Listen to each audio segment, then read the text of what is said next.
Hey guys, Jim the Game Guru today with a little gem of a game called Harbour. It's from Tasty Minstrel Games. It's one of the board game companies that comes out with a lot of these little tiny packaged board games. So they want to deliver big board games in a very, very small package. Kind of like Gameland. So Gameland does a lot of the tiny epic games. This is Gameland, this is Tiny Epic Galaxies. You can see how small it is compared to Harbour.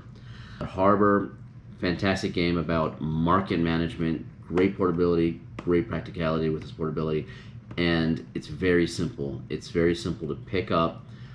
I've played this a few times, did not win a single game, but absolutely love the game. The mechanics. You only get one action in this game, and you basically move your meeple character to a specific building in order to raise your goods. In this game, the concept is raising goods, selling goods, shipping them off, and then buying buildings to eventually get 4 buildings and hopefully win the game.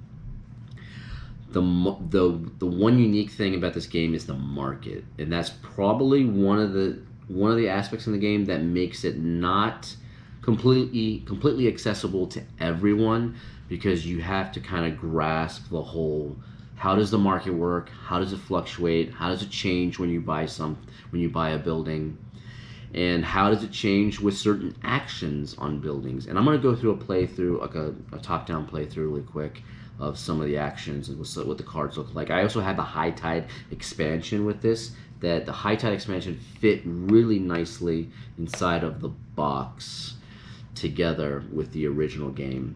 And I'll explain the differences between the cards, you know, what is best with what group of players and scenario. Artwork, fantastic in this game.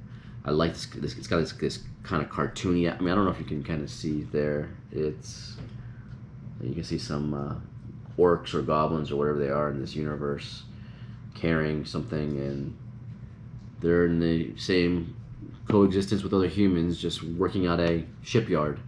But the artwork is just, I love the cartoony artwork in here. It's top notch, and the game is fairly cheap. It's roughly around 20 bucks. So you get a big game inside of a small box, and it's fun to play. This is a thinker's game, and it's all about optimization, when to buy at the right time, and how to shift the market. So let's go ahead and flip over top view, and I'll show you how it's played.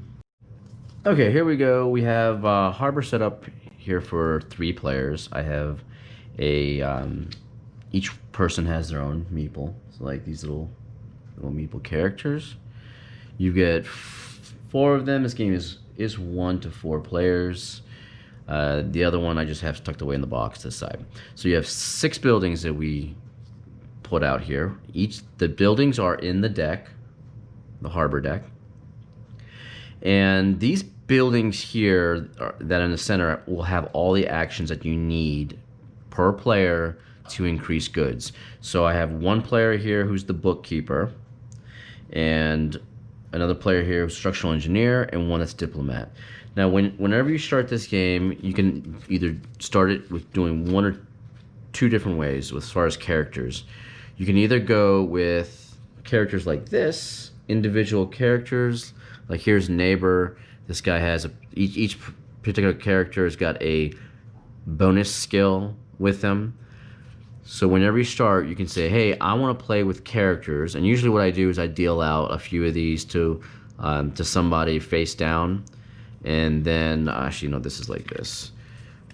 To everyone who's playing face down, and then they can just choose one, and the other ones they just return to the box.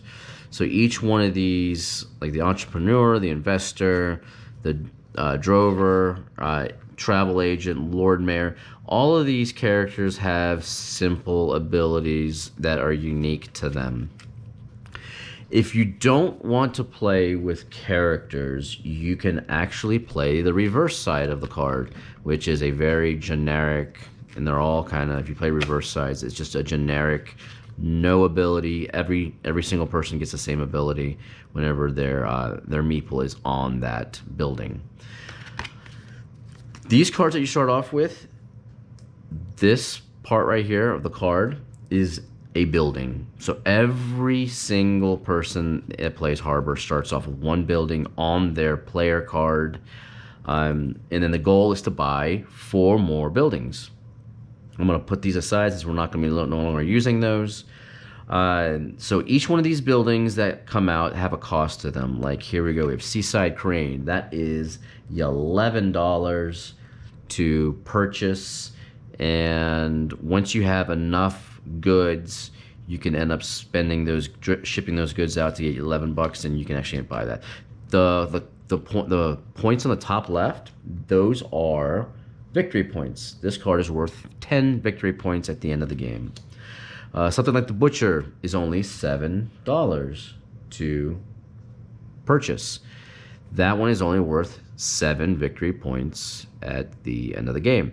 But every single building will have some kind of ability. Like this one here, the Butcher, if you get rid of one of your livestock goods, you can get 1 fish, 1 stone, and 1 lumber. So in the game, you have 4 different type of resources. You have cattle, fish, lumber, and stone. Now in this particular setup here, I have the structural engineer starting with 2 fish, 1 cattle. The bookkeeper is 1 lumber, 2 stone, and then the diplomat is 2 stone and 1 fish. When you start the game, every player can pick 3 resources that of their choosing. So if you don't want to put one in the 2 slot, you don't have to. So like on this rail here, as you see, are the number of goods that you have of each. So first slot means you only have 1. Second, 2, 3, 4, 5, 6. You cannot have more than 6 goods of a particular type. So if I didn't want to have like 2 stone here, I could have done 1 stone, 1 lumber, and then 1 fish. I could have done that. You have your choice. You start off with 3 goods. It's up to you how you want to start it. Or if you didn't want to do either of these, I could have just done 3 stone right off the bat. And that's fine too, which means everything else I have would be 0. Every player gets these little tokens, these little wooden tokens. They're super cool looking. I think they're kind of, they're just like little wooden blocks that have these little stickers on them, but they look so nice. There's something about them that I really dig. It actually adds to the character of the game. During your turn, you only have to do one thing, and that is place your meeple on a particular building. You can place it on one of these in the center, and then take the action of that card, or you can place it on your particular building here and take the action of that, or you can put it on somebody else's building if it's free to then take the action of their card. Whenever you end up putting your meeple on somebody else's building that they own, whether it's the one on their starter player card or whether it's a building that they purchased on their side, there's a toll you have to pay, and that toll is usually one good. So you would give a good to that player, and then their good would increase by 1. Yours will be reduced by 1. Unless you have something called the top hat, and the top hat on your side. If you have that, then you do not have to pay a toll when you use somebody else's buildings. Each building in this game will have a different type of kind of a card here on the bottom. This one has a warehouse and coin. So if I were to purchase this building, the coin on this building will allow me to purchase buildings in the future for $1 less. The warehouse symbol means that you end up spending less good, one less good when you deliver goods, which means if I had 4 stones and I delivered all my stones, I would actually preserve one of the stones in my inventory. The other thing is there's anchor. So you have anchor, top hat. Top hat already said you don't have to pay a toll. I cannot remember what anchor is. I know there's a lot of cards that have anchor abilities when they're out in play. That like this one right here, for example, the ranch. This one you get 1 livestock per anchor you have on your side for as far as buildings. And that's it. So there's 4 different types. You have buildings in the center, and what you have to do is you have to move your meeple. You cannot move a meeple where somebody else has. So if somebody had a meeple here, I cannot put my meeple there. I can only put it in a vacant building, or any vacant building, either on my card or in the center. And once you end up buying a building, so as you go through the game, you'll kind of like increase your goods, and then as you increase your goods, you'll eventually be able to deliver those goods based on the center market. So here is the center market. The center market, this is the part of the game that's very interesting. It makes it like a thinker's game. This is the thing that fluctuates in the game. So anytime somebody were to deliver their goods to get money, because this is how you get the money to buy the buildings. So the good that is on this part of the market is only worth 2. The good that's on here is worth 3. The good that's on here is worth 4. The good that's here is worth 5. If, like, let's say if this person were to get rid of, I don't know, we'll say stone and lumber, and they had enough here. They had them in the right slots, and fish or whatever. Then what happens is the good will come down like this on the market, right? And the market, this is how the market changes. You see how it kind of goes around like that?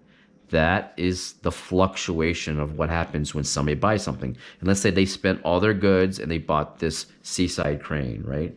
So now seaside crane is on this person's playing field. They can use that.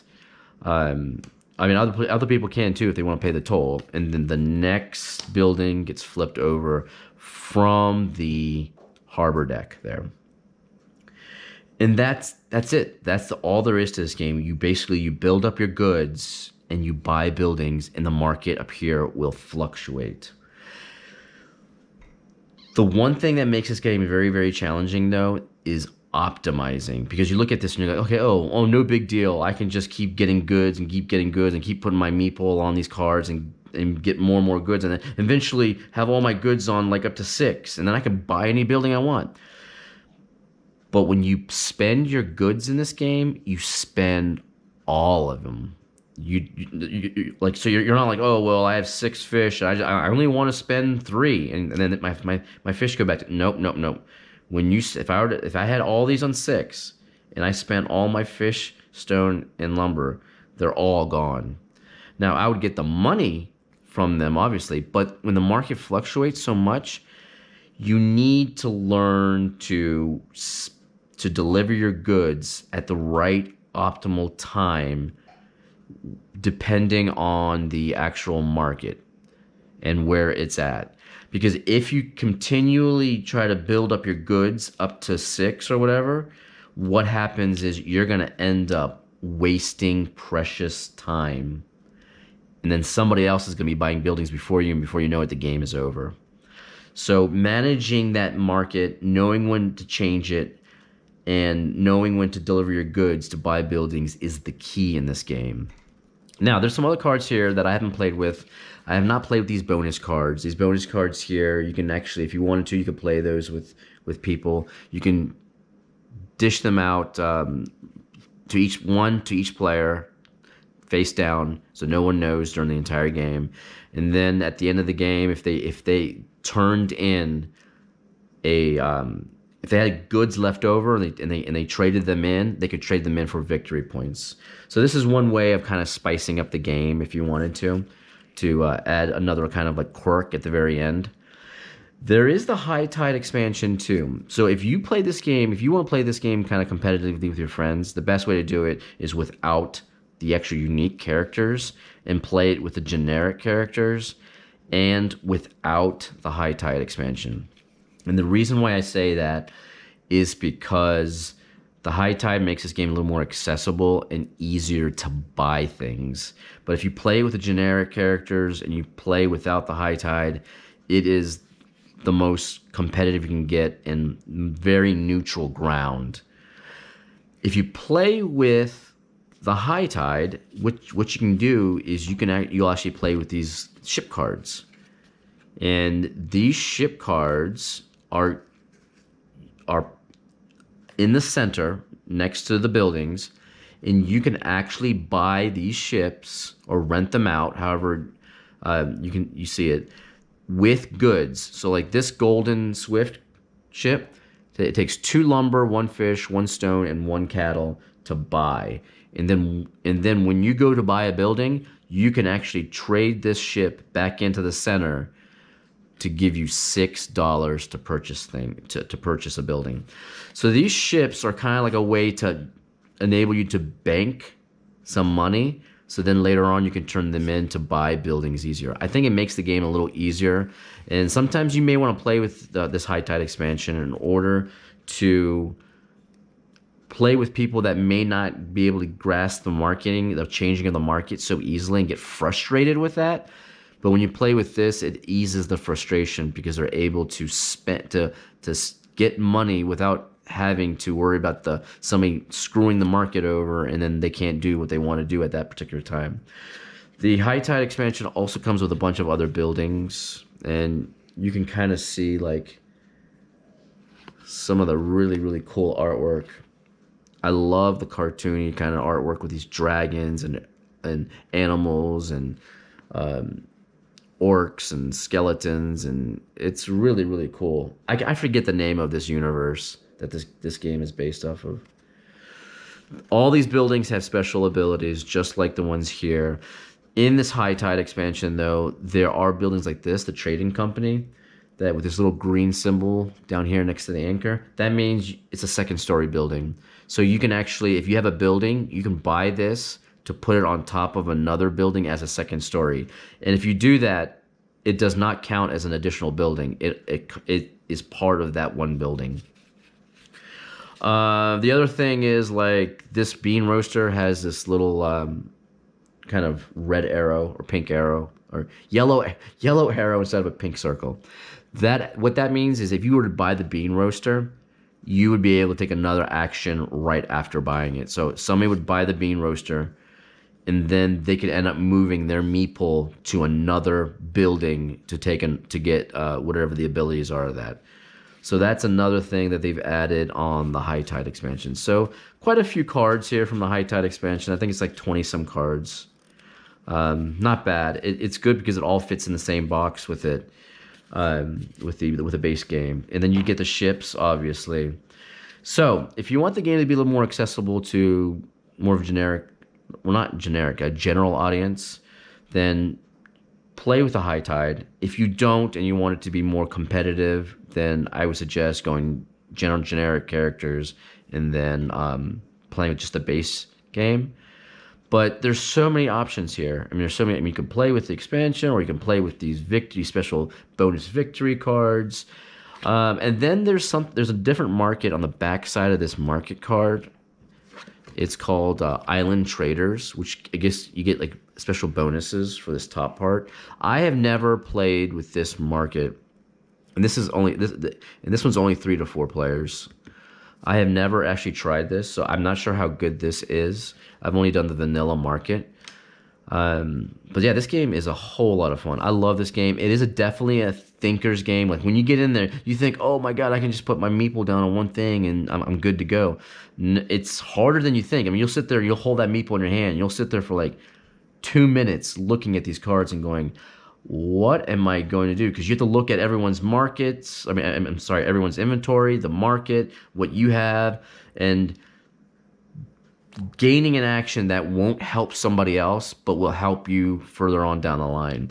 So it's very, very challenging in that aspect, and I absolutely love it. This game is fantastic. It's worth the money.